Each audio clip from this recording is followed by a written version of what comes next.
పరిశుద్ధ గ్రంథం నుండి కొద్ది నిమిషాలు దేవునికి సందేశాన్ని మనం విందాం.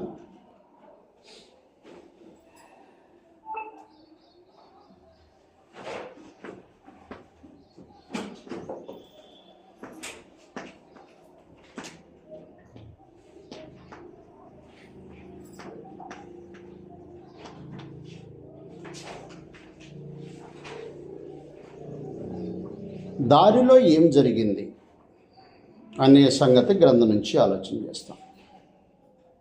సహజంగా ప్రజలు ఒక ప్రదేశం నుండి మరొక ప్రదేశానికి ప్రయాణం చేస్తుంటుంటారు. అయితే ఆ ప్రయాణంలో అనేకమైన సంఘటనలు జరుగుతుంటాయి. ఆ సంఘటనలు జరుగుతున్నప్పుడు వాటిని గుర్తుంచుకొని తీసుకొచ్చి తమ శ్రేయోభిలాషులకు తెలియజేస్తుంటారు. వారు ఉన్న నివాసంలోను, వారు ఉన్నటువంటి సంఘములోను, వారు ఉన్నటువంటి ప్రాంతంలో జరిగే సంగతులు కాకుండా ఒక ప్రాంతం నుంచి మరొక ప్రాంతాన్ని తరలి వెళ్ళేటువంటి సమయంలో జరిగేటువంటి సంగతులను కూలంకషంగా ఆలోచన చేస్తుంటారు.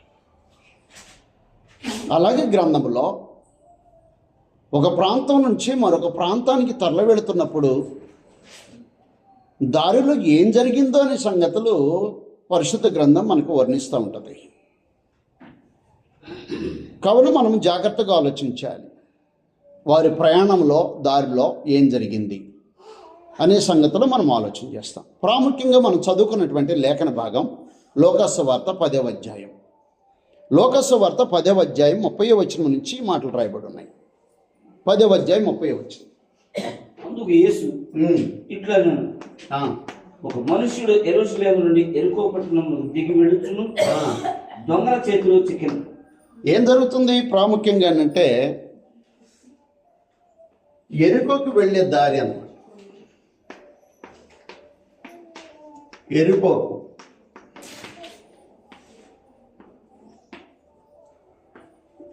ఏం జరుగుతుంది? యెరికోకు వెళ్ళే దారిలో ఏదో జరిగినట్టుగా గ్రంథం తెలియజేసింది. ఏం జరిగింది? యెరికోకు వెళ్ళే దారిలో ఒక ఆయన ప్రయాణం చేస్తున్నాడంటే యెరికోకి మాట్లాడేశాడు. ఒక మనుషుడు యెరూషలేము నుండి యెరికో పట్టణమునకు తిరిగి వెళ్ళొచ్చు దొంగల చేతులు చిక్కారు. వారు అతని బట్టలు దోచుకొని అతను కొట్టి కొన ప్రాణంతో విడిచిపోయారు. అప్పుడు ఒక యాజకుడు ఆ త్రోవను వెళ్ళి తటస్థించాను. అతడు అతన్ని చూచి ప్రక్కగా పోయాను. అలాగునని లేవీడు కూడా ఆ చోటికి వచ్చి చూచి ప్రక్కగా పోయాను. అయితే ఒక సమరీయుడు ప్రయాణమైపోవచ్చు. అతడు పడి ఉన్న చోటికి వచ్చి అతన్ని చూచి అతని మీద జాలిపడి దగ్గర పోయి నూయు ద్రాక్షరసం పోసి అతని గాయములు కట్టి తన వాహనం మీద ఎక్కించి ఒక పూటకొల్లి ఇంటికి మనకి తీసుకుని పోయి అతను పరామర్శించాడు. మరునాడు అతడు 2 దనారములు తీసి ఆ పూటకొల్లి వానికి ఇచ్చి ఇతని పరామర్శించము, నీకు ఇంకేమైనా ఖర్చు చేసినడలా నేను మరలా వచ్చినప్పుడు అది నీకు తీర్చుదని అతనితో చెప్పిపోయాను. కాగా దొంగల చేతులు చిక్కుకున్న వారికి ఈ ముగ్గురులో ఎవడ పొరుగువాడని నీకు తోచున్నది అని యేసుని అడగ్గా అతడు అతని మీద జాలిపడిన వాడే అని. అందుకేసు నీవు వెళ్ళి అలాగు చేయమని అతనితో చెప్పాడు. యెరూషలేము నుండి యెరికోకి వెళ్ళే దారిలో ఏం జరుగుతుంది? ఏం అర్థమవుతుంది మీకు? ఆ కథ ఏం చెప్తుంది మీకు? ఏం జరుగుతుందనంటే గ్రంథంలో తెలియజేస్తున్న మాట ప్రయాణమయ్యేటువంటి వెళ్ళేటువంటి వారు దొంగల చేతిలో దొరికినట్టుగా మాట్లాడేస్తారు. అంటే ఏం మాట్లాడుతుంది ప్రాముఖ్యంగా అంటే ప్రసంగి గ్రంథం 8వ అధ్యాయం 7వ వచనంలో ప్రసంగి గ్రంథం 8వ అధ్యాయం 7వ వచనం. ప్రసంగి గ్రంథం 8వ అధ్యాయం 7వ వచనం ఏం మాట్లాడుతుంది?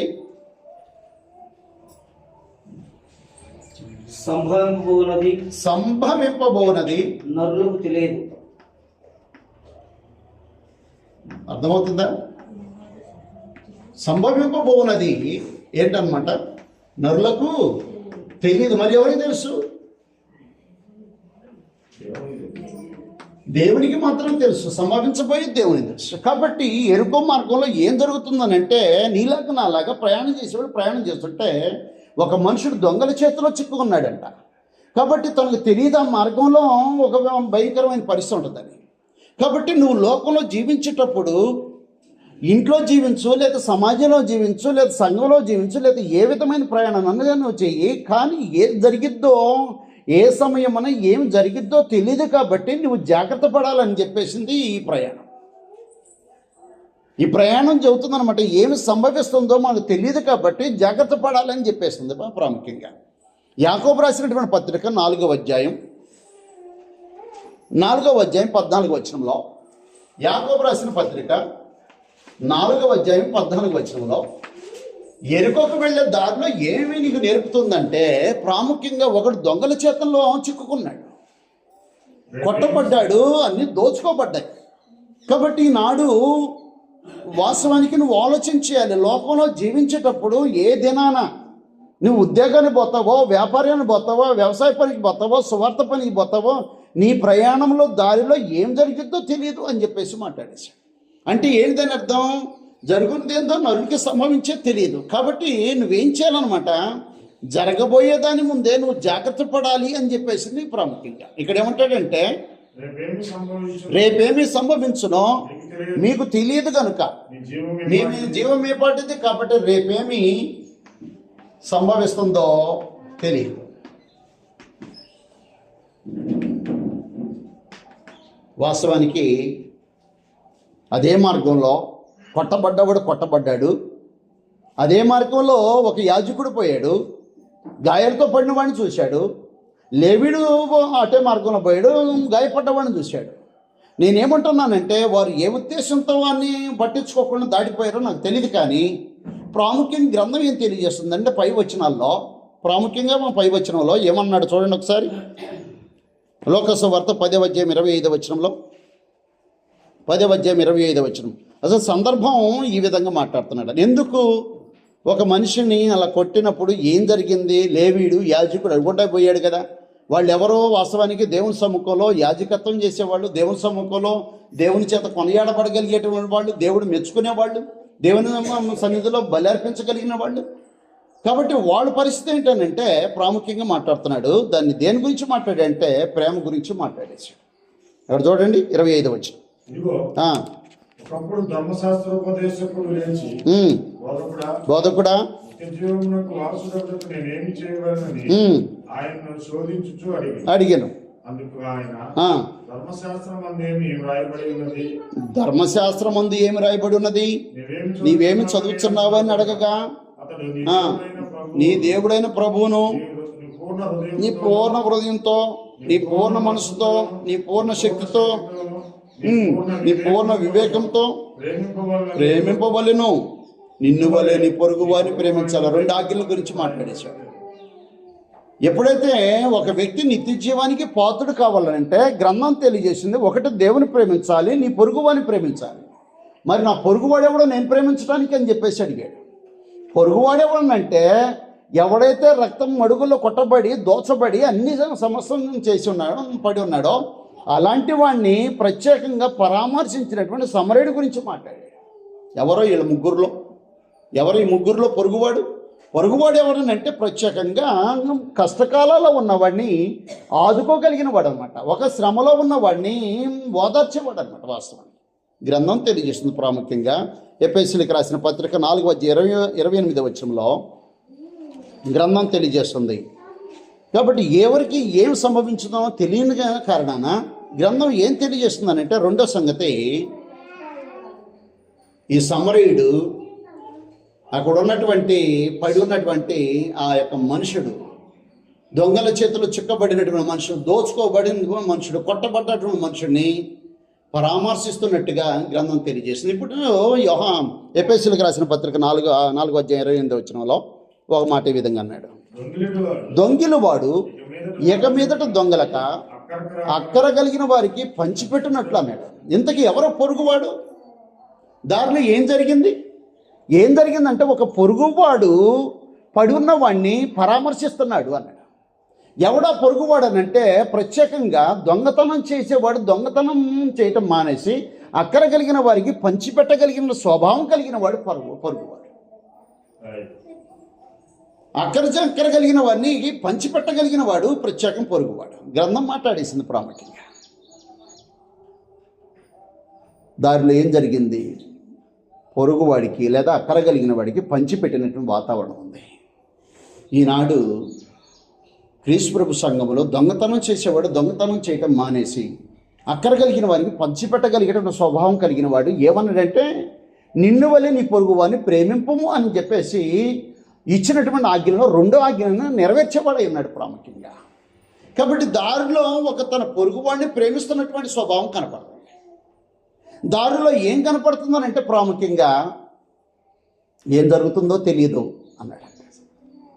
ఏం జరుగుతుందో తెలియదు, రేపేం సంభవిస్తుందో తెలియదు. కాబట్టి నువ్వేం చేయాల్సిన అవుతుందంటే జాగ్రత్త వహించాలని చెప్పేసి మాట్లాడుతున్నాడు. ప్రాముఖ్యంగా హెబ్రీయులకు రాసిన పత్రిక 13వ అధ్యాయం 2వ వచనంలో, హెబ్రీయులకు 13వ అధ్యాయం 2వ వచనం, దారిలో ఏం జరిగింది, ఎరుకోకు వెళ్ళే దారిలో ఏం జరిగిందనంటే ప్రాముఖ్యంగా పొరుగువాడిని ప్రేమిస్తున్నటువంటి ఒక అద్భుతమైనటువంటి చరిత్ర మనకు కనపడుతుంది. పొరుగువాడిని ప్రేమిస్తాం. వాస్తవానికి ఎవరిని ప్రేమిస్తాం? మనం ప్రేమిస్తే ఎవరిని ప్రేమిస్తాం? గ్రంథం పెళ్లి చేసిన ప్రభుని వేసేమన్నాడంటే, నీకు వందనం చేసిన వాడికి నువ్వు వందనం చేస్తే ఏం ప్రయోజనం? నీకు వందనం చేసేవాడికి నువ్వు వందనం చేస్తే ఏం ప్రయోజనం? ఏమన్నాడు అనమాట, హింసించేవాడి కోసం ప్రార్థన చేయాలి, శత్రువుకి ఆహారం పెట్టాలని చెప్పేసి మాట్లాడేది. శత్రువు సైతం ఆహారం పెట్టి ఎవరు పెడతారు? శత్రువుకి ఆహారం పెట్టేవాళ్ళు ఎవరన్నా ఉన్నారా? శత్రువుకి ఆహారం పెడతారా? అసలు హింసించేవాడి కోసం ప్రార్థన చేయమంటే ఏ విధంగా చేస్తాం? వీడి కాళ్ళు ఎప్పుడు పడిపోతాయో, వీడు ఎప్పుడు నాశనం అవుతాడో ఎలాగంటుంటావు? సహజంగా ఎంటున్నా సమాజంలో ఎంటుంటా, వీడి కాళ్ళు ఎప్పుడు పడిపోతాయి అంటే ఏంటి? హింసించేవాడు కాళ్ళు పడిపోవాలి, కానీ హింసించేవాడిని బాగు చెయ్యి, వాడి మనసు మార్చని ప్రార్థన చేస్తామా? చేసే పరిస్థితుల్లో మరి శత్రువుకి ఆహారం ఎట్ట పెడతాం? కాబట్టి నీ పొరుగువాన్ని ప్రేమించేటువంటి ఒక ప్రత్యేకమైన వాతావరణం ఎక్కడ కనపడుతుంది అనమాట? ఎరుకోకపోయే దారిలో కనపడుతుంది. వాడిని పరామర్శిస్తున్నాడు అనమాట. దొంగతనం చేయబడ్డాడు. ప్రాముఖ్యంగా వీడిని దొంగతనం దోచుకోవాల్సిన పరిస్థితి, వాడి దగ్గర ఇంకేమైనా ఉన్నాయా అని దోచుకోవాల్సిన పరిస్థితిలో దోచుకోకుండా ఏం చేస్తున్నాడు అనమాట? పరామర్శించి వాడికి కావలసిన సమస్తము ఏర్పాటు చేస్తున్నాడు. మాట్లాడుతుంది గ్రంథం హెబ్రీయులకు 13వ అధ్యాయం 2వ వచనంలో, బంధింపబడినట్లు బంధకములో ఉన్న వారిని జ్ఞాపకం చేసుకుని మీరును శరీరముతో ఉన్నారు గనుక కష్టములు అనుభవించుతున్న వారిని జ్ఞాపకం చేసుకుని అన్నాడు. అది ఏరుకోకపోయే దారిలో ఏం కనపడుతుంది నీకు అని అంటే, కష్టాల్లో ఉన్నవాడిని జ్ఞాపకం చేసుకుంటున్నటువంటి సమరుడి గురించి కనపడుతుంది. వాడు పొరుగువాడు. వాస్తవానికి పొరుగువాడిని ప్రేమించేటువంటి అద్భుతమైన స్వభావం దాంట్లో దాగింది. ఎరుకోకపోయే దారిలో నీ ప్రయాణంలో ఏదో జరిగితే, మా సోదరు ఒక ఆమె బండి మీద పోతే కింద పడిందంట. కాబట్టి దారిలో పొలం చోట మా సోదరి కింద పడింది, కాలు వడికింది అని మేము చెప్పుకొని ప్రార్థన చేసాం. అది మనకు కనపడుతూ ఉంటుంది అనమాట. అంటే శ్రమ పడుతుంది, బాధపడుతుంది, అలాగే కష్టం అనిపించింది, ఒక వృద్ధాప్య దశలో అని మేము కలవరపడ్డాం. ఇక్కడేం జరుగుతుందనంటే, ఒక పొరుగువాడిని ప్రేమించేటువంటి అద్భుతమైన స్వభావం, తన అక్కరలో సహాయం చేసినటువంటి స్వభావం, అలాగే ప్రత్యేకంగా ఏం జరుగుతుందో, ఏ సమయంలో ఏం జరుగుతుందో అనే సంగతి మనకు తెలియనటువంటి స్థితిని కనపరుస్తుంటుంది ఆ అధ్యాయం ప్రాముఖ్యంగా. కాబట్టి ఎరుకోకి వెళ్ళే దారిలో ఏం జరిగిందంటే, నీ అంతటికి నువ్వు జాగ్రత్త పడాలి. సంభవించేది ఏదో నీకు తెలియదు కాబట్టి సంభవించబోయేది నీకు తలబడే ముందుగానే నువ్వు జాగ్రత్త పడాలనేది గ్రంథం చెప్పే సమాచారం.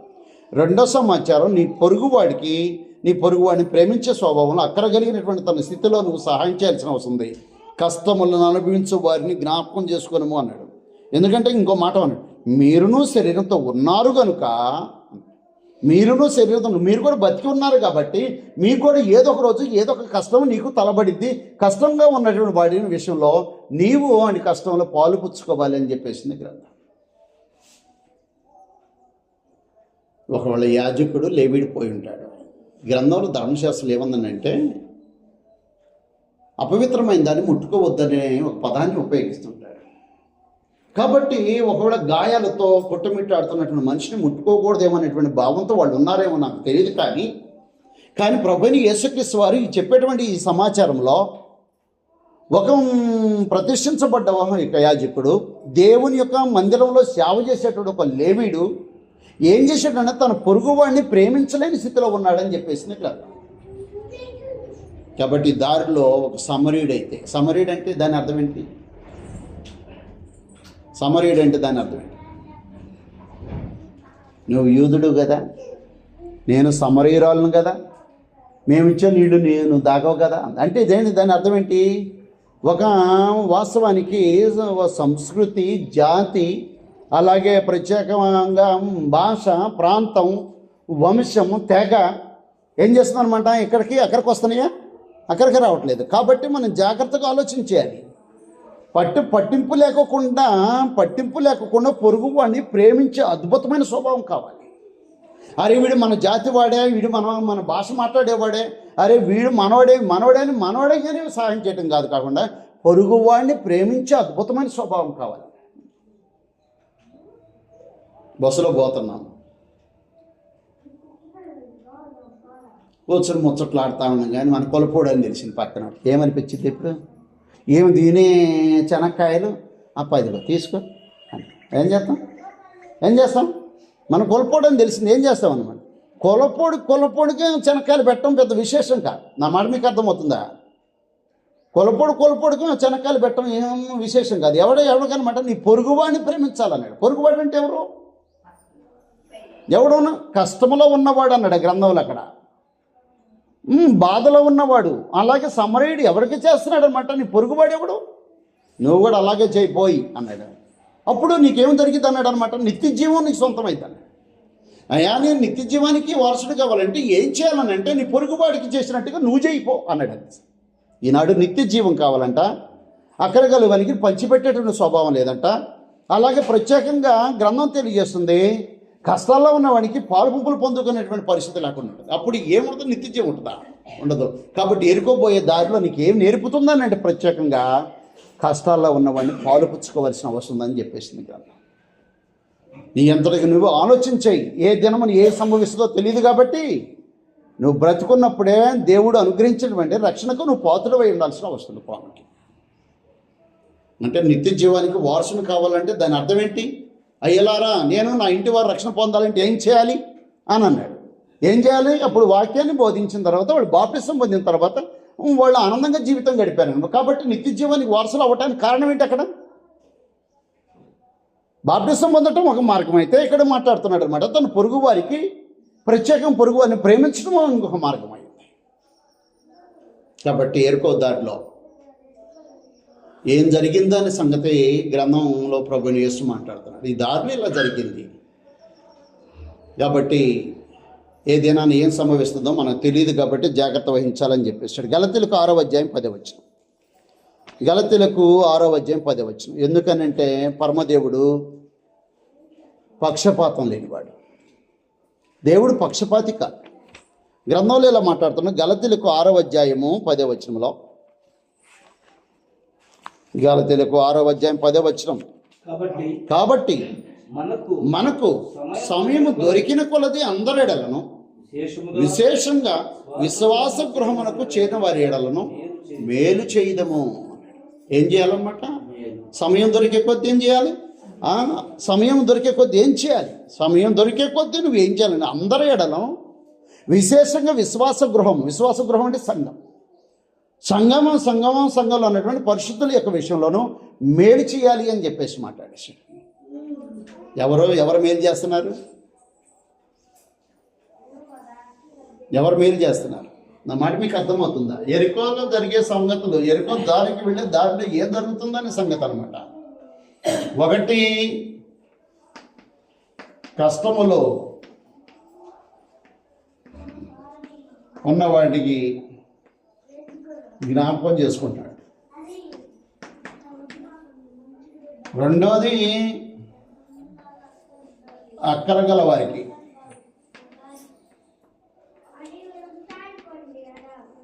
పంచి పెడుతున్నాడు. ఎవరు పెట్టేది? ఎవరు? పొరుగువాడు అన్నాడు అనమాట. పొరుగువాడికి చేస్తున్నాడు సమరీయుడు, పొరుగువాడికి చేస్తున్నాడు. ఎవరు చేశాడు? పొరుగువాడు. ప్రేమించుకున్నానమాట. తర్వాత అక్కడ మాట్లాడాను, మేలు చేస్తున్నాడు. ప్రత్యేకంగా మేలు చేయటం. దీన్ని వాస్తవానికి ఏముంటుందంటే ప్రేమ, వాస్తవానికి ప్రేమ. గ్రంథం చెప్పే సమాచారం జాగ్రత్తగా ఆలోచించాలి. ప్రేమతోనే కష్టాల్లో ఉన్న వారిని జ్ఞాపకం చేసుకుని వాడిని పరామర్శిస్తున్నటువంటి పరిస్థితి ఉంది. అక్కడ కలిగిన వాడికి కావాలంటే ఇదిగో అప్పుంటే నేను దాన్ని నా లెక్కలో చేర్చు, నేను వచ్చాక తీరుస్తా. మేలు చేయటం అన్నమాట ప్రాముఖ్యంగా. నువ్వు కూడా అలాగే చేయిపో, నిత్యజీవం వస్తుంది. కాబట్టి ప్రేమ వలన ఏం సంభవిస్తుంది అంటే ప్రాముఖ్యంగా నిత్యజీవం. నిత్యజీవం ప్రాముఖ్యంగా మనుషులకు ప్రార్థించింది. కాబట్టి గ్రంథం తెలియజేస్తుంది ఎరికకు వెళ్ళే దారిలో జరిగే విషయాన్ని మాట్లాడేశాడు. రెండో సమాచారం గ్రంథంలో ఇలాగ రాయబడింది. లోకసువార్త 24వ అధ్యాయం.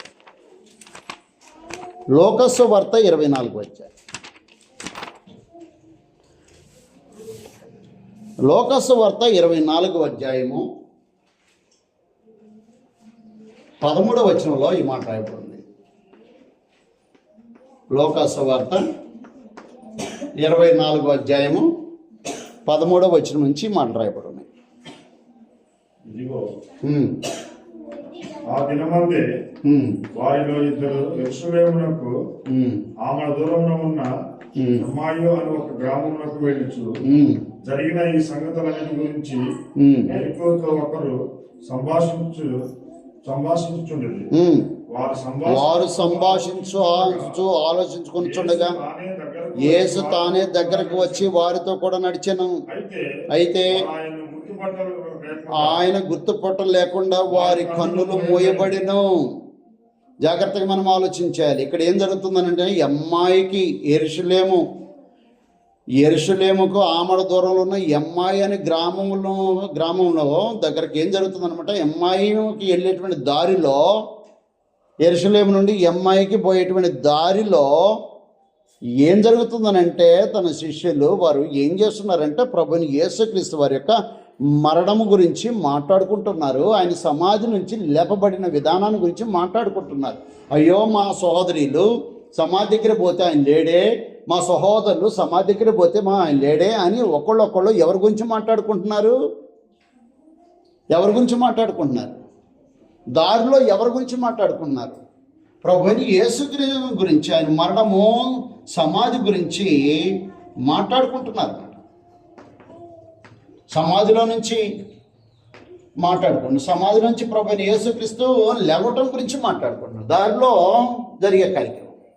నువ్వు ఏం చేయాలంటే నీ అనుదిన జీవితంలో నువ్వు ఏం చేయాలంటే ప్రభుని యేసుక్రీస్తు వారి మరణము, ఆయన సమాధి, ఆయన పునరుద్ధానాన్ని గురించి నువ్వు మాట్లాడుకుంటున్నప్పుడు వారి మధ్య ప్రభుని యేసుక్రీస్తు వారు ఉన్నట్టుగా ఈనాడు నీవు ఆయన మరణము, సమాధి, పునరుద్ధానం గురించి నువ్వు మాట్లాడటం నువ్వు సాధ్యమైతే ప్రభుని యేసు నీతో ఉంటాడనటానికి ఉన్నటువంటి వచ్చిన ఆధారం. ప్రభుని యేసుక్రీస్తు వారు వాళ్ళ మధ్యకి పోయి నిలబడ్డాడు. ఆయన అన్న సంగతి వాళ్ళకి తెలియకోకుండా వాళ్ళకి ప్రత్యేకంగా వాళ్ళ కళ్ళు మూయబడ్డాయి. నేనేమంటున్నానంటే ప్రియమైన దేవుని పిల్లారా, జాగ్రత్తగా మనం ఆలోచించాలి. అమ్మాయికి పోయే దారిలో ఏం జరుగుతుందని అంటే ప్రభుని యేసుక్రీస్తు వారి గురించి మాట్లాడుకుంటున్నప్పుడు అక్కడ ప్రభుని యేసుక్రీస్తు వారు వారికి దర్శనమిచ్చినట్టుగా మాట్లాడుతుంటారు. ఈనాడు నువ్వు ఎప్పుడైనా నీ దారిలో కూర్చున్న చోట, నువ్వు పనిచేసే చోట, నువ్వు జీవించే చోట ప్రభుని యేసుక్రీస్తు వారి యొక్క మరణము, సమాధి, పునరుద్ధానం గురించి సంభాషించాల్సిన అవసరం ఉంది. ప్రభురాత్రి భోజనం అయితే కమ్మగా తీసుకుంటాం. ఎందుకు కమ్మగా తీసుకుంటామంటే అది ఆచరించాలి కాబట్టి వచ్చాము, తీసుకున్నా, పోయాం, అంతే. కానీ గ్రంథంలో ఉన్నాడు ఆయన మరణమును ప్రచురించచ్చు అన్నాడు. ఆయన మరణం గురించి ప్రచురించుకోకుండా దాంట్లో ముట్టుకోవటం కరెక్ట్ కాదంటే గ్రంథం వాస్తవానికి. ఆయన మరణాన్ని గురించి ప్రచురించేయాలి. అర్థమవుతుందా? ఆ గ్రంథంలో ఏమంటున్నాడు? నీ ప్రయాణంలో ఎల్ఐసి వాళ్ళు ఉన్నారు, ఏం చేస్తుంటారు? ఎవడన్నా బండి ఎక్కాడు అనుకో, దారిలో ఆయన బండి ఎక్కాడు, ఎల్ఐసి వాడిని, నేనే నా బండి ఎక్కాడు అనుకో, ఏం చెబుతుంటాడు? ఏమండి ముచ్చట పెట్టి ఎక్కడ తీసుకొస్తాడు ఇప్పుడు? ఏమండి ఈ ప్రయాణాలు ఏమైనా జరిగితే ఏమైంది అంటావు అని చెప్పేసి ఏమంటాడంటే మీకు ఇన్సూరెన్స్ ఉందా అంటాడు. ఇన్సూరెన్స్ లేదండి. మరి ఇదిగో ఎల్ఐసి కట్టుకుంటే ఇది లాభం, అది లాభం, ఇది లాభం అని చెబుతుంది. ఒక రైతు బండి మీద ఎక్కామనుకో, ఇదిగోండి పొలాలు ఇట్ట పాడైనండి పాడైనని ఆయన గోడని. ఒక ఉద్యోగస్తుడు పోతున్నాడు అనుకో, ఆ రికార్డు రాయలేక ఈ రికార్డు రాయలేక అల్లాడిపోతున్నామండి, పిల్లలు చదువు చెప్పక ఈ రికార్డులు రాయలేక చచ్చిపోతున్నామని చెబుతుంటారు. ఏంటి ఎవరు దారిలో వాళ్ళు చెబుతుంటారు. కానీ ఒక క్రైస్తవుడు ఏం చేయాల్సిన వస్తుందంటే, తన జీవన శైలిలో ప్రభుని యేసుక్రీస్తు వారి యొక్క మరణము, సమాధి, పునరుద్ధానం గురించి ఇతరులకు షేర్ చేయాల్సిన అవసరం ప్రాముఖ్యంగా అవసరం. గ్రంథంలో ఏమన్నాడు తెలుసా? ద్వితీయోపదేశకాండం 6వ అధ్యాయం 6వ వచనం చూడండి ఒకసారి. ద్వితీయోపదేశకాండం 6వ అధ్యాయం 6వ వచనం. ద్వితీయోపదేశకాండము 6వ అధ్యాయం 6వ వచనం. ప్రియమైన దేవుని పిల్లలారా, మనం చేస్తున్న పని ఏదేంటి? నువ్వు ప్రభువుని యేసుక్రీస్తు వారిని విశ్వసించిన తర్వాత విశ్వాసాన్ని నువ్వు కనపరుచుకోవాల్సిన వస్తుంది. ఇప్పుడు ఈ ప్రభుత్వం యొక్క సభ్యత్వం తీసుకున్నాం అనుకో, ₹1,00,000 పెట్టి సభ్యత్వం తీసుకున్నాం అనుకో, శాశ్వతమైన సభ్యత్వం తీసావర్ పెట్టు. ఏం చేస్తుంటారంటే పక్కనోడికి పోయి ఈ సభ్యత్వం తీసుకుంటే ఈ లాభాలు, ఈ సభ్యత్వం తీసుకుంటే ఈ లాభాలు అని ఎలాగా చెప్పే పరిస్థితులు ఉంటాయో సమాజంలో మనుషుల మధ్య ఏం జరుగుతుందనమాట. నీవు ప్రభువుని యేసుక్రీస్తు వారి యొక్క రాజ్య సంబంధిక జీవితం గడిపేటప్పుడు ప్రాముఖ్యంగా నీవు ఏం చేయాల్సిన అవసరం అంటే, ఆ రాజ్యం యొక్క ఉనికిని నువ్వు చాటాల్సిన అవసరం, ఆ గొప్పతనము, ఆ ఉన్నత్యాన్ని నువ్వు చాటాల్సిన అవసరం. ఆయన మరణము, సమాధి, పునరుద్ధానం ద్వారా వరించేటువంటి భాగ్యం అది. చూడండి అక్కడ ఏమన్నాడంటే, నేను నీకు ఆజ్ఞాపించు ఈ మాటలు నీ హృదయంలో ఉండవలెను. అదిగో మాట, నీవు నీ కుమారులకును వారిని అభ్యసింపజేసి నీవు ఇంట కూర్చున్నప్పుడు, త్రోవలో నడిచేటప్పుడు, పడుకున్నప్పుడు, లేచినప్పుడు వాటిని గురించి మాట్లాడవలెను. అది సమాచారం. ఇశ్రాయేలు అనేటువంటి దేవుని పిల్లలకి దేవుడు ఇచ్చిన కట్టడ అది. అందుకేమంటున్నాడు తెలుసా? అందుకు ప్రత్యేక గిద్యోను ఏమంటున్నాడంటే, న్యాయాధిపతుల గ్రంథంలో గిద్యోను ఒక మాట అన్నాడు. ఇదిగో తల్లిదండ్రులకు ఇచ్చిన ఆలోచన ఏంటంటే, నువ్వు పడుకున్నా, నువ్వు దారిలో నడిచినా, లేకపోతే ఎక్కడన్నా ఏ పని చేస్తున్నా, ఆ పనిలో నీ పిల్లలకి నువ్వేం చేయాలని, నీ కుమారునికి వీటిని అభ్యసింపజేయాలి.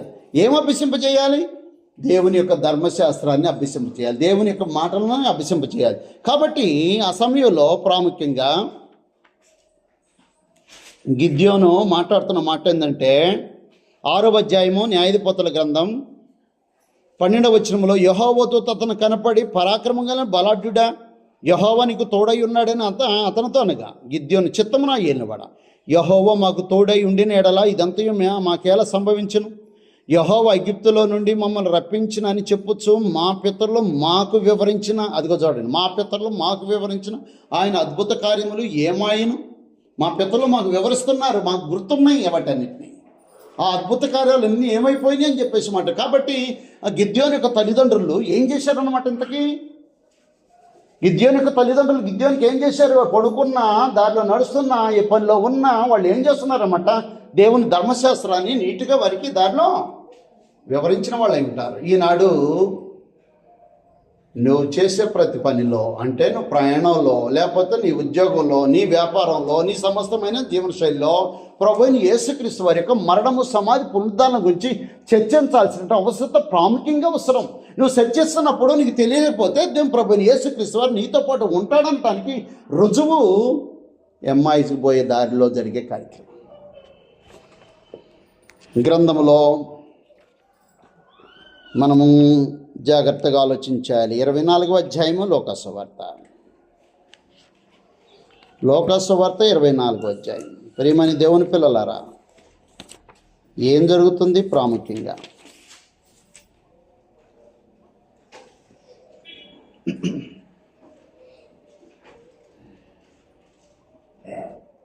పంతొమ్మిదవ వచనంలో, ఆయన అవి ఏవని వారిని అడగగా వారు నజరేయుడైన యేసును గూర్చిన సంగతులే. ఆయన దేవుని ఎదుటను ప్రజల ఎదుటను క్రియల్లోనూ వాక్యములోను శక్తి గల ప్రవక్త అయి ఉండెను. మన ప్రధాన యాజకులను అధికారులను ఆయన ఎలాగో మరణశిక్షకు అప్పగించి సిలువేయించుతారో నీకు తెలియదా? ఇశ్రాయేలు విమోచింపబోవాడు ఏనే అని మేము నిరీక్షించుంటమి. ఇదిగాక ఈ సంగతులు జరిగిన నేటికి 3 దినములైను. అయితే మాలో కొందరు స్త్రీలు తెల్లవారగానే సమాధి యొద్దకు వెళ్ళి ఆయన దేహము కానక వచ్చి కొందరు దేవదూతలు తమకు కనబడి ఆయన బ్రతికి ఉన్నాడని చెప్పిరని మాతో చెప్పి మాకు విస్మయము కలుగజేసిరి. మాతో కూడా ఉన్నవారిలో కొందరు సమాజ ఎదుకు వెళ్ళి ఆ స్త్రీలు చెప్పినట్టుగా కనుగొనిరు కానీ ఆయన చూడలేదని ఆయనతో చెప్పారు. కాబట్టి మేము సాక్షులం. దేనికి సాక్షులు? మేము దేనికి సాక్షులు? ఒకటి మాట్లాడుతున్న ప్రాముఖ్యంగా నీవు ఎప్పుడైతే ప్రభు యేసుక్రీస్తు వారిని గుర్చినటువంటి విషయాన్ని నువ్వు మాట్లాడాలి నీ ప్రయాణంలో. రెండో సంగతి నీ సమస్య జీవన శైలిలో యేసు ప్రభు వారి మరణ సమాధి పునరుద్ధరణ గురించి మాట్లాడాలి. రెండో సంగతి ఏమన్నాడంటే, అపోస్తలు ఏమన్నారంటే, ప్రభుని యేసుక్రీస్తు వారిని చంపింది వాస్తవం, ఆయన సమాధి నుంచి లేపబడిన తర్వాత ఆయన మేము కన్నులారా చూసింది వాస్తవం అన్నాడు. కాబట్టి మేము సాక్షులు. అపోస్తల కార్యగ్రంథం 3వ అధ్యాయం. అపోస్తల కార్యగ్రంథం 3వ అధ్యాయం. అపోస్తల కార్యగ్రంథం 3వ అధ్యాయం 14 వచనంలో ఏ మాట రాయబడింది?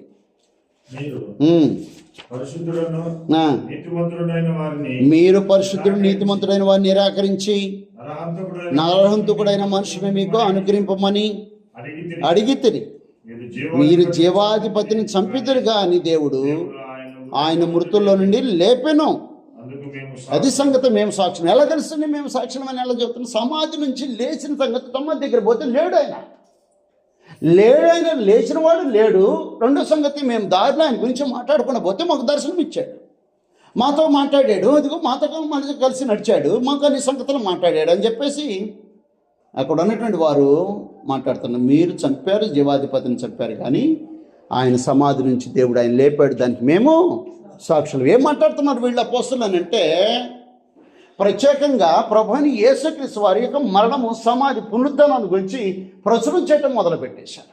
ప్రభుని యేసు ఇంకా ఏంటి మీరు ఇంకా విమోచకుడు అని అన్నారు కదా, విమోచకుడు నేనే, ప్రాముఖ్యంగా సమాధి నుంచి లెగుస్తానని సంగతి తెలుసు, ఇంకా అవివేకులుగా ఉంటారేంటి అని అన్నాడు అన్నమాట. ఒక చోట చూడండి 25 వచనం, 20 లోకసువార్త 24వ అధ్యాయం 25వ వచనంలో, అందుకు ఆయన అవివేకులారా, ప్రవక్తలు చెప్పిన మాటలన్నిటిని నమ్మని మందమతులారా, క్రీస్తు ఇలాగ శ్రమపడి తన మహిమలో ప్రవేశించుట అగత్యం కాదా అని వారితో చెప్పి, మోషేయు సమస్త ప్రవక్తలను మొదలుకొని ఈ లేఖనములన్నింటిలో తను గూర్చి వచనములను భావమును వారికి తెలిపాను. కాబట్టి మాట్లాడు ఏం జరుగుతుందనమాట, ప్రభువుని యేసుక్రీస్తు వారిని గురించి నువ్వు సందేహపడాల్సిన అవసరం ఉండదు.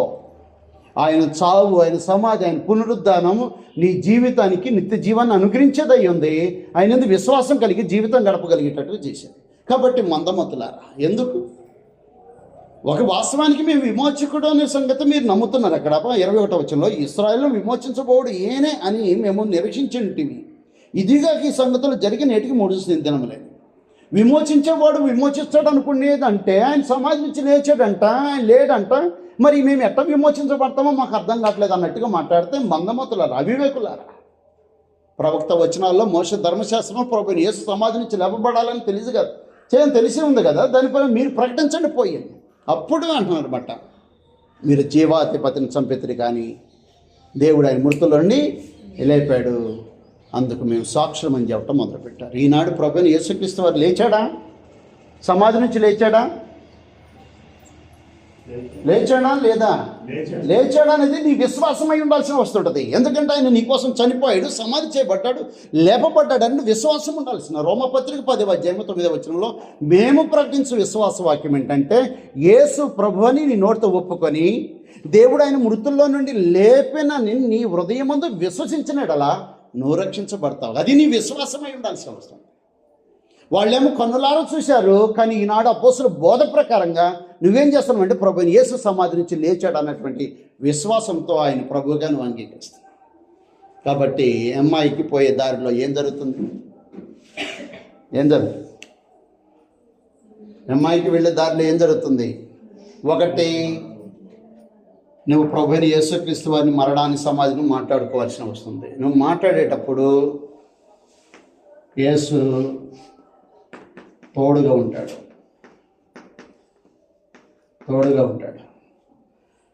రెండోది, విశ్వసించాలి. ఏం విశ్వసించాలి? అమ్మాయి మార్గంలో ఏం విశ్వసిస్తున్నారు వాళ్ళు? ప్రభువుని యేసుక్రీస్తు వారు అనేక సంగతులు ప్రవక్త వచనాలు మోషే ధర్మశాస్త్రంలో ఉన్న విషయాలని మాట్లాడాడంట. ఇంకప్పుడు వాళ్ళు ఏం చేస్తున్నారంటే పోయి ప్రకటించడం మొదలుపెట్టి చూడండి అక్కడ 34 వచనంలో 33 వచనంలో మాట్లాడు. ఆ గడియలోనే వారు లేచి యెరూషలేముకు తిరిగి వెళ్ళగా 11 శిష్యులను వారితో కూడా ఉన్నవారును కూడి వచ్చి, ప్రభు నిజముగా లేచి సియోనునకు కనబడినని చెప్పుకొని చూడండి. వారిది విని త్రోవలో జరిగిన సంగతులను ఆయన రొట్టె విరుచుట వలన తమకెలాగూ తెలియబడినో అది తెలియజేశారు. చెప్పటం మొదలుపెట్టేశారు. కాబట్టి నువ్వు యేసును ప్రకటించాల్సిన అవసరం ఉంది. ఆ మాట మీకు అర్థమవుతుందా?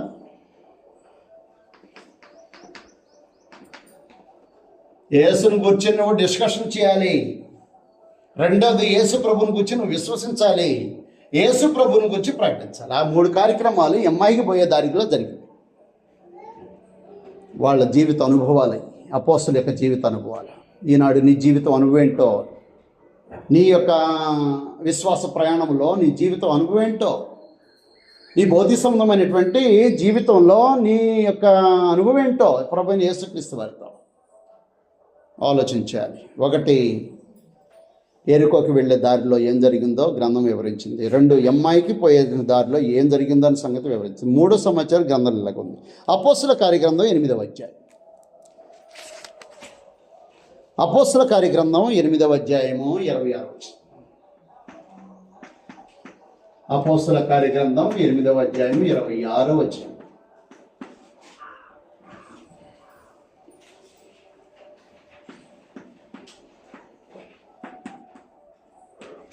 గాజాకు వెళ్ళే దారిలో, అన్నమాట మీకు అర్థమవుతుందా? గాజాకు వెళ్ళే దారిలో ఏం జరిగింది? అమ్మా మీకు చెప్పేది అర్థమవుతుందా? నిద్ర వస్తుంది ఏమన్నా ఇసికించినట్టుంది పొద్దున్నే బోడీ బేరం. నేను ఏం తెలియజేస్తున్నా అంటే ఒక ప్రాంతం నుండి, ఒక ప్రదేశం నుండి ఇంకో ప్రదేశానికి తరలి వెళ్తున్నప్పుడు జరిగిన సంఘటనల గురించి మీతో మాట్లాడుతున్నాను. గ్రంథం ఇచ్చిన దాన్ని మనం ఆలోచన చేస్తున్నాం. 1, ఎరుకోకు పోయే దారిలో ఏం జరిగిందో అనేది మనం ఆలోచన చేస్తాం. 2, ఎమ్మాయికి వెళ్ళే దారిలోకి ఏం జరుగుతుంది. ఇప్పుడు గాజాకి వెళ్ళే దారిలో మనుషులు ఎవరు ఉన్నారు?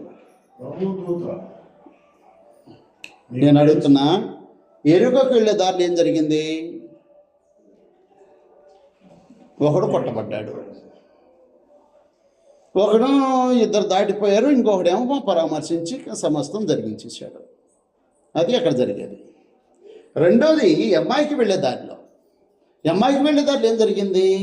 యేసుప్రభు వారు సమాధి దగ్గర పోయి చూస్తే ఎవరు యేసుప్రభు లేడంట. స్త్రీలు చెప్పారు, పురుషులు చెప్పారు కొంతమంది.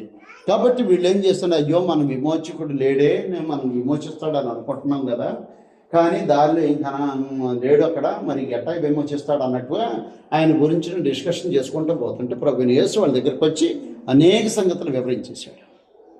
దాంట్లో ప్రాముఖ్యంగా వాళ్ళు మాట్లాడుకుంటుంది యేసుప్రభు గురించి, వాళ్ళు విశ్వసించింది యేసుప్రభు గురించి, వాళ్ళు ప్రకటిస్తుంది యేసుప్రభు గురించి. కాబట్టి అలాంటి దారిలో జరిగిన విషయాల్లో నువ్వేం చేయాల్సిన అవసరం అంటే ఆ విధంగా ఆయన గురించినటువంటి విషయాలు చర్చించాలి, విశ్వసించేటట్టు చేయాలి, ప్రకటించేటట్టు చేయాలి. 2, 3 సంగతి. గాజాకి వెళ్ళే దారిలో ఏం కనపడుతుంది? గ్రంథం ఇలాగ మాట, ప్రభుదూత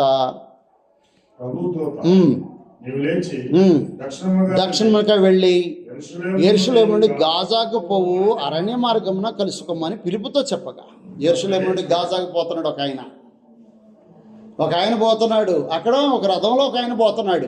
రథంలో ఒక ఆయన పోతుంటే ఫిలిప్పు అనే సువార్తికుడికి సందేశం వచ్చిందనమాట. దూత వచ్చి చెప్పేశాడు, ఇదిగో నువ్వు అర్జెంటుగా యెరూషలేము నుండి గాజాకు ఒక రథం వెళుతుంది, ఆ రథంలో వెళ్ళేవాడు గ్రంథాన్ని చదువుతున్నాడు, తనకేం తెలియట్లేదు, కాబట్టి నువ్వు అర్జెంటుగా వెళ్ళి చెప్పేసి నువ్వేమో కలుపు అని చెప్పేసి హెచ్చరిక చేశాడు. కాబట్టి గ్రంథంలో ఏం తెలియజేస్తుందనంటే, మనం ఏమనుకుంటుంటామంటే మనం ఉన్నటువంటి ప్రాంతంలో నాగారంలో మన సువార్తికు నాగారంలో ఎవరున్నారో వాక్యం చెప్పడానికని నాగారం వరకు చూస్తుంటే చూసే క్రమం కాదు. కానీ పరమదేవుడు ఎక్కడైనా కూడా నీకు తటస్థించిన మనుషునికి తటస్థించి తనకు వాక్యం చెప్పగలిగేటువంటి స్థితి నువ్వు కలిగి ఉండాలని చెప్పేసి మాట్లాడేసి, అది అక్కడ గాజాకు పోయే దారిలో జరిగేది. ఈ పిలుపేమో ఉంది, ఎక్కడున్నాడు పిలుపు? 8వ అధ్యాయం చూడండి ఒకసారి, 12వ వచనం. 8వ అధ్యాయం 12వ వచనం. అయితే పిలుపు దేవుని రాజ్యము గూర్చియు యేసుక్రీస్తు నామము గూర్చియు సువార్త ప్రకటించుచుండగా వారు అతను నమ్మి పురుషులను స్త్రీలను బాప్తిసం పొందిరి. మాట్లాడు, ఎక్కడిది? ఎక్కడిది? సమరయ పట్టణాల్లో. సమరయ పట్టణాల్లో ప్రాముఖ్యంగా ఫిలిప్పు సువార్త ప్రకటిస్తుంటే యెరూషలేము నుండి గాజాకు పోయేటువంటి మార్గంలో దూత వచ్చి ఏమన్నాడంటే, నువ్వు అర్జెంటుగా పోయి పలానా ఆయన కలవు, అర్జెంటు కలవు. కాబట్టి నీవు ఎప్పుడు అనుకోవు పలానా ఆయన కలవాలని, ఎప్పుడు నువ్వు అనుకోవు. కానీ నిన్ను పరిశుద్ధాత్మ నిన్ను ప్రేరేపించినప్పుడు నువ్వు నీట్గా వెళ్ళాల్సిన అవసరం ఉంటుంది, కలవటానికి వెళ్ళాలి. రెండో సంగతి మాట్లాడుతున్న ప్రాముఖ్యంగా అక్కడ ఏమన్నాడంటే, కింద భాగంలో మాట్లాడుతున్నాడు. 28వ వచనం, 8వ అధ్యాయం 28వ వచనం. అతడు తిరిగి వెళ్ళొచ్చు ఎవరైనా. 27వ వచనం. అప్పుడు ఐథియోపియా రాణి అయిన కందాకే కింద మంత్రి ఆమె యొక్క ధనాగార మంత్రం మీదనున్న ఐథియోపియుడైన నపుంసకుడు ఆరాధించుటకు యెరూషలేమునకు వచ్చి ఉండేది. అతడు తిరిగి వెళ్ళొచ్చు అంటే ఎక్కడి నుంచి? యెరూషలేము నుండి గాజాకి తిరిగి వెళుతున్న మార్గంలో తన రథము మీద కూర్చుండి ప్రవక్తని యెషయా గ్రంథం చదువుచుండెను. అప్పుడు ఆత్మ ఫిలిప్పుతో, నీవు ఆ రథము దగ్గరకు పోయి దాన్ని కలుసుకోమని చెప్పాను. ఫిలిప్పు దగ్గరకు పరిగెత్తుకుని పోయి అతడు ప్రవక్తని యెషయా గ్రంథం చదువుతుండగా విని, నీవు చదువుతున్నది గ్రహించున్నావా అని అడగగా, అతడు ఎవడైనా నాకు త్రోవ చూపుకుంటే ఏమని గ్రహింపగలని చెప్పి రథమెక్కి తమతో కూర్చుండమని ఫిలిప్పును వేడుకొని. ఒక సంగతి ఏంటంటే, నీకు గ్రంథం తెలియదు. నీకు గ్రంథం తెలియకపోతే ఏం చేయాలా? తెలిసిన వానితో నీవు వాక్యం చెప్పించుకోవాల్సిన వస్తుంది. ఆ తెలిసిన వాడు కరెక్ట్గా అపోస్తలుల బోధన ప్రకటిస్తున్నాడా లేదన్న సంగతి నువ్వు విచారించాల్సిన అవసరం ఉంటుంది. ఎందుకనంటే అపోస్తలుల కార్యగ్రంథం 17వ అధ్యాయంలో 17వ అధ్యాయము 10వ వచనములో, వెంటనే సహోదరులు రాత్రి వేళ పౌలు శీలను బెరియకు పంపిరి. వారు వచ్చి యోదయ సమాజంలో ప్రవేశించిరి. వీరు తెస్సలోనికలో ఉన్న వారి అందరికంటే ఘనులై ఉండిరి కనుక ఆసక్తితో వాక్యం అంగీకరించి పౌలు శీలను చెప్పిన సంగతులు అలా ఉన్నవో లేవని ప్రతిదినం లేఖను పరిశోధించవచ్చు. పౌలు చెబుతుంటే శీల చెబుతుంటే పరిశీలించేదేంటి? నా మాట మీకు అర్థమవుతుందా? సహోదరులు విద్యాసాగర్ చెబుతున్నాడు కాబట్టి మనం పరిశీలించేది ఏముంది? ఆయన చెప్పింది నిజమైన అనుకోవటం కాదు. కానీ గ్రంథం ఏమన్నాడు? ప్రాముఖ్యంగా పౌలు శీలను చెప్పే సంగతులు అలా ఉన్నవో లేవో అంటే లేఖనానుసారంగా ఉందో లేదో, అలాగే ప్రభుని యేసుక్రీస్తు వారి బోధ అయిందో లేదో అని బెరియా వాళ్ళు బహు జాగ్రత్తగా పరిశీలన చేస్తున్నారంట. ఈనాడు గ్రంథం చదువుతున్నటువంటి నీకు అర్థం కాకపోతే దాన్ని వివరించేటువంటి సోదరులను ఆశ్రయించాల్సిన అవసరం ఉంది. రెండోది, చదివే వాళ్ళకి అర్థం కాకపోతే నీవు వెళ్ళి దాన్ని వివరించడానికి సిద్ధపడాల్సిన వస్తుంది. గాజాకి వెళ్ళే దారిలో జరిగే కార్యక్రమం. గ్రంథం చదువుతున్నాడు,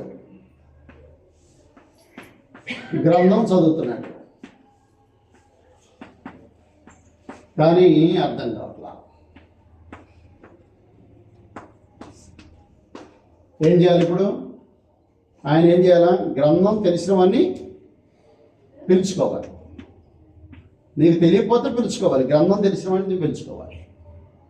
గ్రంథం చదువుతున్నాడు, దాన్ని అర్థం కావటంలా తెలిసిన వాడు పోయి ఏం చేయాలా? చెప్పాలి. అప్పుడు తెలిసిన వాడు పోయి చెప్తున్నప్పుడు పరిశీలనగా తెలుసుకోవాల్సిన అవసరం మన మీద ఎంతైనా. మా బ్రదర్ వచ్చాడు అని చెప్పింది ఏదైనా గుడ్డిగా నమ్మటం కాదు. గ్రంథం దాన్ని అంగీకరించదు.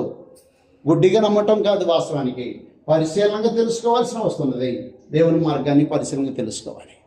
కాబట్టి ఈ మనిషికి నపుంసకునికి ఫిలిప్పు ఎవరి గురించి చెప్పేశాడు? గ్రంథంలో ఎవరి గురించి చెప్పేశాడు? ఒకసారి కిందకి రండి. 8వ అధ్యాయము 25వ వచనంలో, అందుకు ఫిలిప్పు నోరు తెరిచి ఆ లేఖనమును అనుసరించి అతనికి యేసును గూర్చిన సువార్త ప్రకటించను. కాబట్టి ప్రకటించేవాడు ఎవరి గురించి ప్రకటించాలి? యేసును గూర్చి ఏం చేయాలన్నమాట? ప్రకటించాలి. ఎవరి గురించి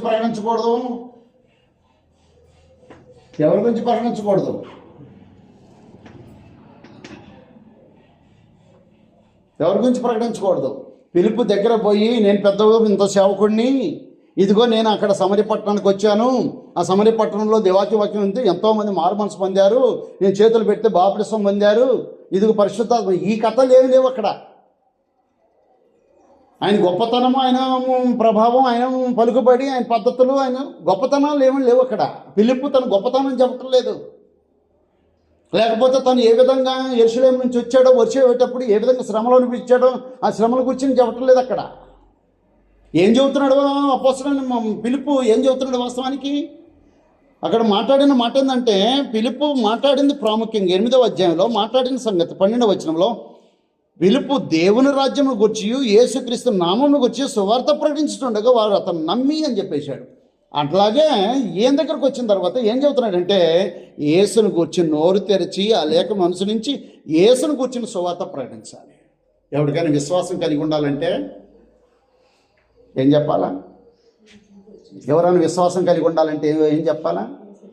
అమ్మా, నేను ఇట్లా రోగాన్ని ఉంటే, కడుపులో ఇంతలో గడ్డ ఉంటే గడ్డ పోయింది, దేవుడు బాగు చేశాడు, బాగు చేస్తే నేను దేవుడు నమ్ముకున్నాను, కాబట్టి నీ రోగం కూడా బాగు అయితే నువ్వు దేవుడు నమ్ముకో అని చెప్పటం కాదు. గ్రంథం చెప్పింది అది కాదు. వాస్తవానికి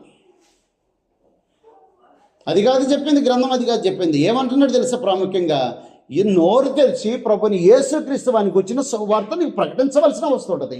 కాబట్టి పిలుపు చేసిన పని అన్నాడు, యేసుని గురించి ప్రకటించాడు. కాబట్టి వినటం వలన విశ్వాసం కలుగును, అది క్రీస్తుని గుర్చిన మాట వలన కలుగును అని చెప్పేసిన తర్వాత నీ విశ్వాసము క్రీస్తుని గురించి విన్నదాన్ని బట్టి నువ్వు విశ్వాసం నీకు కలిగి ఉండాల్సిన అవసరందే. కానీ రోగం బాగయింది, లేకపోతే కష్టాలు తీరిని, నన్ను బాగా ఆశీర్వదించాడు భౌతికంగా, కాబట్టి నువ్వు కూడా నమ్ముకో, నిన్ను కూడా బాగు చేస్తాను. దేవుని యొక్క శక్తిలో బలహీనత లేదు. వాస్తవానికి నేను ఎంత ఉన్నతమైన స్థితికి తీసుకెళ్లాలన్నా దేవునికి సామర్థ్యమే. నీ భయంకరమైనటువంటి రోగాన్ని బాగు చేయటం దేవునికి సామర్థ్యమే. నీకు కలిగినటువంటి కష్టాల నుంచి నిన్ను విడుదల కలుగు చేయటం దేవునికి సాధ్యమే. కానీ అది కాదు ఒక విశ్వాసానికి మూలం. విశ్వాసానికి మూలం ఏదనమాట? యేసును గూర్చి ప్రకటించడం జరిగింది. యేసును గూర్చి నిన్ను ప్రకటించినప్పుడు ఏమన్నాడంట? ఇంతకీ విన్నవాడు యేసును గూర్చి విన్నాడు. కింద మాట్లాడుతున్నాడు. కింద మాటలో ఏమన్నాడంటే, వారు త్రోవలో వెళుచుండగా నీళ్లున్న ఒక చోటికి వచ్చినప్పుడు నపుంసకుడు, ఇదిగో నీళ్లు, నాకు బాప్టిసం ఇచ్చుటకు ఆటంకమేమని అడగగా మాట్లాడేసేసాడు అనమాట. మాట్లాడా, ఏంటి బాప్టిసం ఇస్తావా నాకు? ఇగో నీళ్లు, బాప్టిసం ఇస్తావా? ఎవరు అడుగుతున్నారు బాప్టిసం అని? ఎవరు అడుగుతున్నారు? యేసు ప్రభువుని గురించి విన్నటువంటి ఆయన బాప్టిసం కావాలని అడుగుతున్నాడు. వాస్తవానికి ఈయన అడిగాడా బాప్టిసం పొందుతావని? నీళ్లు కనపడ్డాక అన్నాడా? అనలేదు. కానీ ఏమంటుందన్నమాట, బాప్టిసం పొందే వాడే తానంతట తానే అయ్యో నీళ్లు నా బాప్టిసం ఇవ్వటానికి ఆటంకం ఏంటని అడిగాడు. అప్పుడు మాట్లాడిన మాట ఏంటంటే, ప్రత్యేకంగా అక్కడ మీ బైబిల్లో ఒక వచనము మిస్ అయ్యి ఉంటే కింద పుట్టినోట్లో రాసి ఉంటాడు. పైన అక్కడ మాత్రం పిలుపు నీవు పూర్ణ హృదయంతో విశ్వసించినలా పొందవచ్చునని అతనితో చెప్పాను. అతడు యేసుక్రీస్తు దేవుని కుమారుడని విశ్వసించునని ఉత్తరం ఇచ్చాడు. ఏం జరిగింది? తన విశ్వాసాన్ని యేసుక్రీస్తుని ప్రకటించినప్పుడు యేసును కూర్చున్నటువంటి విశ్వాసాన్ని ఏం చేశాడనమాట? విశ్వాసాన్ని ఏం చేశాడు? ఒప్పుకున్నాడు అనమాట. ఒప్పుకొని బాప్టిసం పొందుతాడు. కాబట్టి గాజాకి వెళ్ళే దారిలో ఏం జరిగిందనంటే, ఒక గొప్ప అధికారి, ఒక ఏమంటారు ఆయన్ని, ప్రత్యేకంగా ఆర్థిక మంత్రి, ధనాగార మంత్రి మీదను, ఆర్థిక మంత్రిని ఏమంటారు? Finance minister. అది పరిస్థితి, ఆయన పరిస్థితి. ఆ మినిస్టర్ అయితే మామూలుడు కాదైనా. ఎక్కడి నుంచి గాజా నుంచి యెరూషలేముకి వెళ్ళాడు, మళ్ళీ తిరిగి గాజాకి వెళ్ళిపోతున్నాడు. ఆ మార్గంలో ఏం జరిగిందని అంటే ఇది అద్భుతంగా. కాబట్టి దేవుని యొక్క నమూనా ఏంటో తెలుసా? ఒక మనిషి బాప్టిసం పొందడానికి దేవుని యొక్క నమూనా ఏంటో తెలుసా? దేవుని నమూనా యేసు ప్రభువుని గురించి నువ్వు ప్రకటించాలా? నీ అంతటికి నీవే యేసు ప్రభువుని గురించినటువంటి విశ్వాసాన్ని నువ్వెంతను ఒప్పుకోవాలా? ఏమని ఒప్పుకున్నాడు అనమాట? యేసుక్రీస్తు దేవుని కుమారుడని తనంతటా తాను ఒప్పుకున్న తర్వాత ఇద్దరు నీళ్ళల్లో దిగిరి అప్పుడు పిలుపు నపుంసకుడికి బాప్టిసం ఇచ్చినట్టుగా మన గ్రంథం తెలియజేస్తుంది. కాబట్టి గాజాకు వెళ్ళే మార్గంలో జరిగినటువంటి అద్భుతమైన విషయం. 4వ సమాచారం గ్రంథంలో ఇలాగ రాయబడింది. ప్రియమైన దేవుని పిల్లరా, మనం గ్రంథాన్ని అనుసరించాల్సిన అవసరం ఉంది. సువార్త ప్రకటించడానికి నీకు సిగ్గుగా ఉండవచ్చేమో. యేసుప్రభుని గురించి ఇతరులకు పరిచయం చేయడం నీకు సిగ్గుగా ఉండొచ్చేమో. అపోస్తలుడైన పౌలు సిగ్గుపడుతున్నట్టుగా లేదు. వాస్తవానికి ఏమంటున్నాడు తెలుసా? అపోస్తలుడైన పౌలు ఏమన్నాడు? రోమపత్రిక చూడండి ఒకసారి. రోమపత్రిక 1వ అధ్యాయం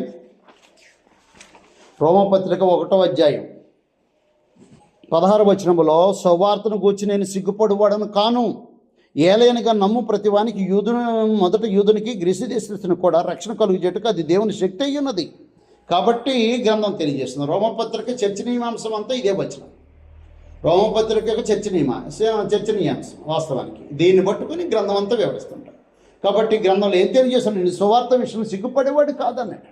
ఈనాడు నీవు యేసు ప్రభుని గురించి ప్రకటించడం నీకు సిగ్గుచేటుగా ఉంటే ప్రత్యేకంగా ఎక్కడ పొందలేవు, నిత్య జీవాన్ని పొందటం నీకు సాధ్యం కాదు. కాబట్టి గ్రంథంలో ఒకటి ఆయన కూర్చుని ప్రకటించాలా, రెండోది మాట్లాడాలి, ఆయన కూర్చుని విశ్వాసాన్ని నువ్వు ఒప్పుకోవాలా, రెండోది ప్రాముఖ్యంగా అదే విశ్వాసాన్ని ప్రకటించాల్సిన అవసరం మన మీద ఎంతైనా ఉంటుంది. విశ్వసించిన మనం ప్రకటించాల్సిన అవసరం ఉంటుంది. 4వ సమాచారం అపోస్తుల కార్యగ్రంథం 9వ అధ్యాయం. అపోస్తుల కార్యగ్రంథం 9వ అధ్యాయం 1వ వచనం నుంచి మాట్లాడబడింది. అపోస్తుల కార్యగ్రంథం 9వ అధ్యాయము 1వ వచనం నుంచి మాట్లాడబడింది. సౌలు ఇంకను ప్రభు యొక్క శిష్యులను బెదిరించుటకును హత్య చేయుటకును తనకు ప్రాణాధారమైనట్టుగా ప్రధాన యాజకుల యొద్దకు వెళ్ళి ఈ మార్గమందున్న పురుషులైనను స్త్రీలైనను కనుగొని ఎడల వారిని బంధించి యెరూషలేము తీసుకుని వచ్చుటకు దమస్కులోని సమాజముల వారికి పత్రికలమని అడిగింది. అతను ప్రయాణము చేయించు దమస్కు దగ్గరకు వచ్చినప్పుడు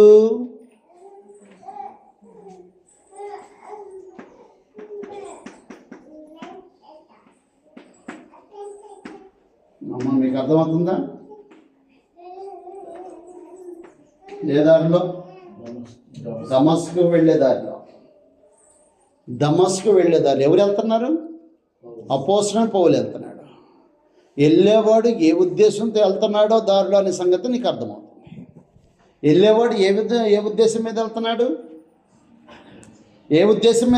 అంటే గ్రంథం తెలియజేస్తుంది ఒక ప్రాముఖ్యమైన మాట. 8వ అధ్యాయం 1వ వచనం చూడండి. ఆ కాలమందు యెరూషలేములోని సంఘమునకు గొప్ప హింస కలిగినందున అపోస్తులు తప్ప అందరూ యోదయ సమరయ దేశములందు చెదిరిపోయిరి. భక్తిగల మనుషులు స్టెఫను సమాధి చేసి అతను గూర్చి బహుగా ప్రలాపించిరి. సౌలైతే ఎంటెంట జొచ్చి పురుషులను స్త్రీలను ఈడ్చుకుని పోయి చెరసాల్లో వేయించి సంఘమును పాడు చేయుచుండెను అని. కాబట్టి అపోస్తలుడైన పౌలు చేసే కార్యక్రమం ఏంటంటే ఎంటెంట జొచ్చి స్త్రీలను పురుషులను ఈడ్చుకుని పోతున్నాడు. ఎంత డేంజర్ క్యాండిడేట్ అన్నట్టు కదా. డేంజర్ క్యాండిడేట్ సౌలుగా ఉన్నప్పుడు అపోస్తలుడైన పౌలు డేంజర్ క్యాండిడేట్. వాస్తవానికి ఆయనంతటిగా ఆయన ఉంటాడు, నేను దోషకుడను, హింసకుడను, హానికరుణ్ణి ఆయనంతటిగా ఆయన చెబుతున్నాడు. కానీ ఒక మాట ఏంటో తెలుసా, తను చేసిన కార్యక్రమాలన్నింటిలో ఆయన అనిందుడే అన్నట్టుగా గ్రంథం తెలియజేస్తుంటుంది. 9వ అధ్యాయం 2వ వచనంలో ఈ మార్గం అందున్నా అదిగో మాట్లాడేశాడు. ఈ మార్గం అంటే ఏంటి దాని అర్థం? ఈ మార్గం అంటే ఇది ఈ మార్గమా? దమస్కు వెళ్ళే మార్గమా? దేవుని మార్గం అంటే దాని అర్థం ఏంటంటే క్రైస్తవులు. నా మాట మీకు అర్థమవుతుందా? క్రీస్తు ప్రభు సంఘం. ఈ మార్గం అంటే సంఘానికి గురించినటువంటి సందేశం అన్నమాట. వాస్తవానికి జాగ్రత్తగా ఈ మార్గం అందున్న పురుషులనైనను స్త్రీలనైనా కనుగొనేలా వారిని బంధించి యెరూషలేముకు తీసుకుని వచ్చుటకు దమస్కులోని సమాజంలో వారికి పత్రికలు ఇమ్మని అడిగారు. యోహాను రాసిన క్షమించండి అపోస్తల కార్యం 23వ అధ్యాయం 1వ వచనం చూడండి. అపోస్తల కార్య గ్రంథం 23వ అధ్యాయము 1వ వచనం. 23వ అధ్యాయం 1వ వచనం. అప్పటికి అపోస్తలుడైన పౌలు మారు మనసు పొందుతాడు, బాప్టిసం పొందుతాడు, సమాజం మధ్యకు పోయి యేసు దేవుని కుమారుడైన క్రీస్తుని ప్రకటించేటువంటి పరిస్థితిలో ఉన్నాడు. ఒక సంగతి ఏంటంటే 23వ అధ్యాయానికి వచ్చేసరికి ఈ విధంగా 1వ వచనం చూడండి. పౌలు మహాసభ వారిని తేరిచొచ్చి, సహోదరులారా, నేను నేటి వరకు కేవలం మంచి మనస్సాక్షి గలవాడినై దేవుని ఎదుట నడుచుకొని చుంటినని చెప్పారు. ఏం కలిగి ఉన్నాడంట?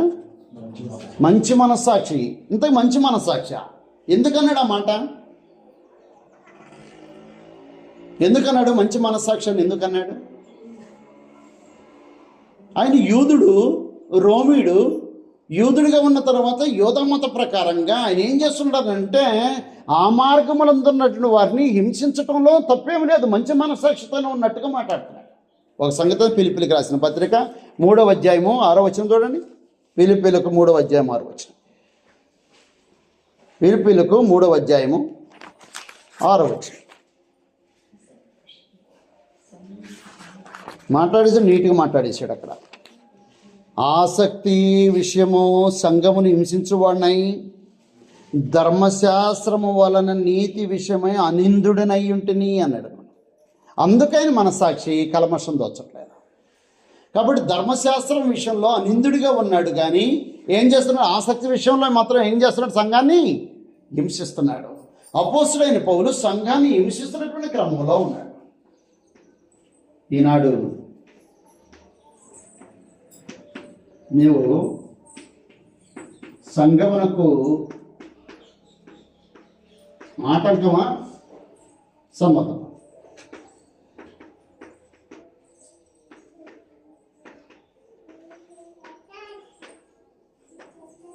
ఆ మాట మీకు అర్థమవుతుందా?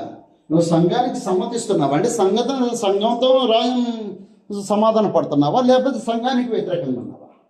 సంఘానికి ఆటంకంగా ఉన్నావా, లేకపోతే సంఘానికి సమ్మతిస్తున్నావా? అపోస్తలుడైన పౌలు ఆ మార్గమందున్న వారిని హింసించడానికి పత్రికలు తీసుకుని పోయాడు అన్నమాట. వచ్చేవాడు మార్గంలో వస్తున్నాడు. ఏమి తీసుకుని వస్తున్నాడు? సంఘాన్ని హింసించడానికి కావాల్సిన అధికారం చేతబట్టుకుని వస్తున్నాడు. మార్గంలో జరుగుతున్న కార్యక్రమాలు దమస్ మార్గం వచ్చే ఆయన ఎవరు అనమాట? వణుకుతున్నారు మనుషులు, వణుకుతున్నారు. ఒకసారి చూడండి అపోస్తల కార్య గ్రంథం. వణికే సంగతిని గ్రంథం స్పష్టంగా వివరిస్తుంది. 19వ వచనం చూడండి. 9వ అధ్యాయం 19వ వచనం. 9వ అధ్యాయం అపోస్తల కార్య గ్రంథం 9వ అధ్యాయం 19వ వచనంలో, పిమ్మట అతడు దమస్కులో ఉన్న శిష్యులతో కూడా కొన్ని దినములు ఉండెను. వెంటనే సమాజ మందిరములో యేసే దేవుని కుమారుడని ఆయన గూర్చి ప్రకటించు వచ్చెను. వినివారందరూ విభ్రాంతి నొంది, యెరూషలేములో ఈ నామమును బట్టి ప్రార్థన చేయవారిని నాశనం చేయవాడు ఇతడే కదా, వారిని బంధించి ప్రధాన యాజకుల యొద్దకును కొనిపోవుటకు ఇక్కడ కూడా వచ్చి ఉన్నాడని చెప్పుకొని. అర్థమవుతుంది, అంతా భయపడుతున్నారు. నేనేమంటున్నా, సంఘం నిన్ను చూసి భయపడుతుందా, లేకపోతే సంఘం నిన్ను చూసి ధైర్యంగా జీవితం గడుపుతుందా? మార్గంలో జరిగే కార్యక్రమం గురించి నేను మాట్లాడుతున్నాను. దమస్కు వెళ్ళే మార్గంలో దారిలో అపోస్తలుడైన పౌలు ఏమై ఉన్నాడంటే ఒక సింహం.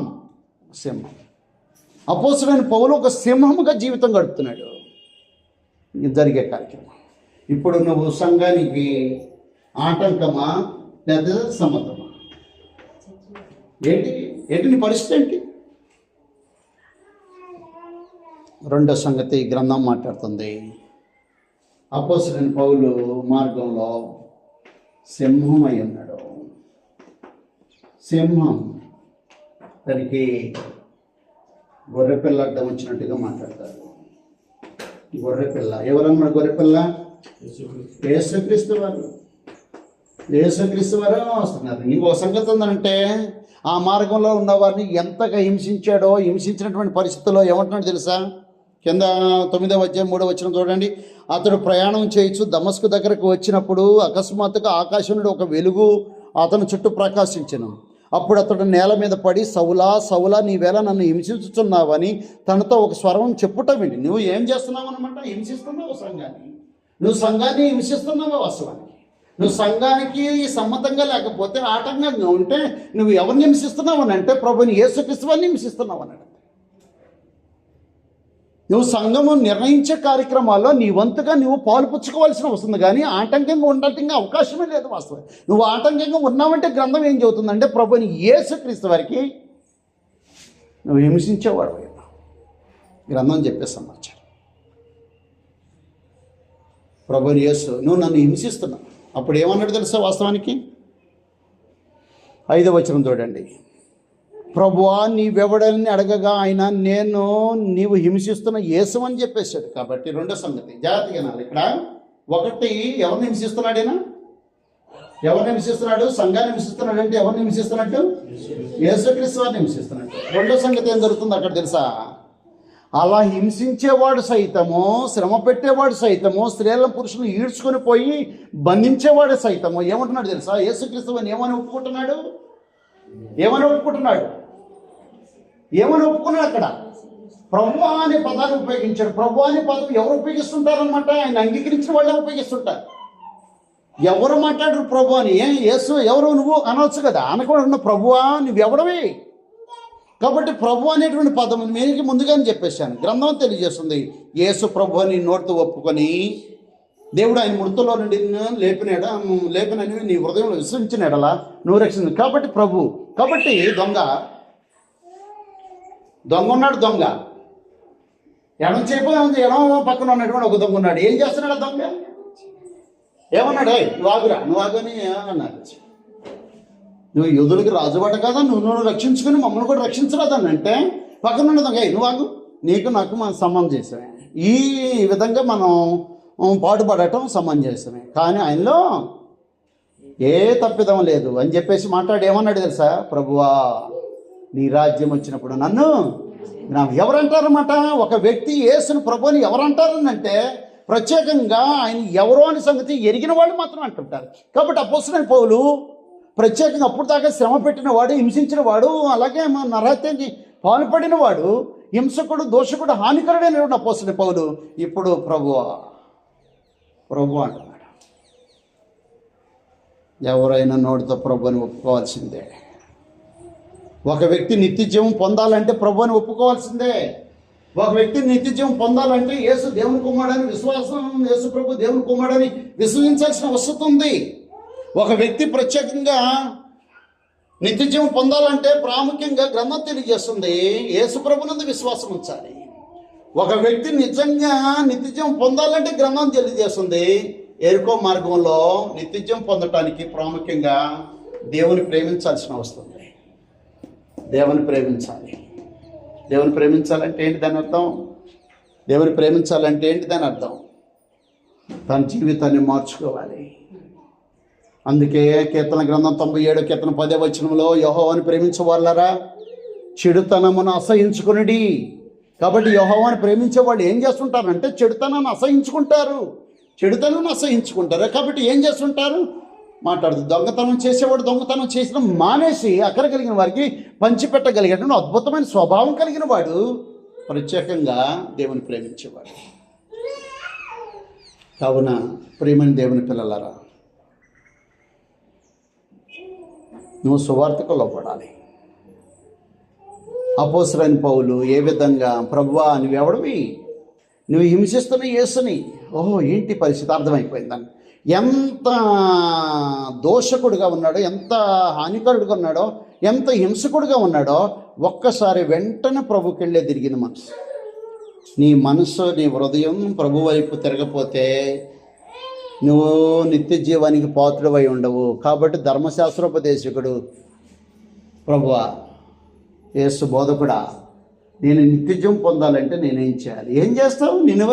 నీ పొరుగువాడిని ప్రేమించు, అలాగే నీతోటి నీ దేవుడిని ప్రేమించు అని చెప్పేసి మాట్లాడేసి, నా పొరుగువాడు ఎవడు అని అడిగాడు. అనేది పరిస్థితి, ఇది పొరుగువాడు. కాబట్టి గ్రంథం తెలియజేస్తాను, నీవు మారు మనసు పొంది జీవితం గడపాల్సిన అవసరం. ప్రియమైన దేవుని పిల్లలారా, దాంట్లో ఏం జరిగింది? ప్రయాణం ఒక ప్రాంతం నుంచి ఇంకో ప్రాంతానికి ప్రయాణం అవుతున్నటువంటి వారి జీవితంలో ఏం జరిగింది? మాట్లాడుతుందన్నమాట. ఎరుకోకు వెళ్ళే దారిలో ఏం జరిగింది? ఈనాడు నీ జీవితంలో ఏం జరుగుతుందని సంగతి ఆలోచించేయాలి. మాట్లాడుతున్న అమ్మాయికి వెళ్ళే దారిలో ఏం జరిగింది? యేసుప్రభుని గురించి డిస్కషన్ చేసుకుంటున్నారు, చర్చిస్తున్నారు. ఈనాడు ఇంట్లో కూర్చున్నా చర్చించుకోవాలి, ప్రయాణం చేసేటప్పుడు చర్చించుకోవాలి, ఎక్కడన్నా కూర్చున్నప్పుడు చర్చించుకోవాలి. ఎవరి గురించి చర్చించుకోవాలి? నిన్ను ఒక ఉన్నతమైన స్థితికి తీసుకొచ్చినటువంటి, నీకు కలుగు చేసిన ఔన్నత్యాన్ని కలుగు చేసిన వాడిని జ్ఞాపకం చేసుకోవాలి. కావున ప్రియమైన దేవుని పిల్లలారా, గ్రంథం తెలియజేస్తుంది గాజాకు వెళ్ళే దారిలో మహానుభావుడు, గొప్ప అధికారి, కానీ గ్రంథం చదవటం ప్రారంభిస్తున్నాడు. తీరగ్గా ఉన్న టైంలో ఏం చేయాలా? నాటికి చూడాలా? మరి ఏం చేయాలి? తీరగ్గా ఉన్న టైంలో ఏం చేయాలి? గ్రంథం చదివిన వాడు అనమాట. తీరగ్గా అలా రథంలో పోతుంటే ఏం చేశాడు? గ్రంథం చదువుతున్నాడు. గ్రంథం చదువుతున్నా అర్థం కాదు. అప్పుడు ఏం చేశాడు? ప్రత్యేకంగా ఒక ఆయన వచ్చాడు ఆయన దగ్గరికి. రా, నువ్వు వచ్చి నాకు చెప్పు అన్నాడు.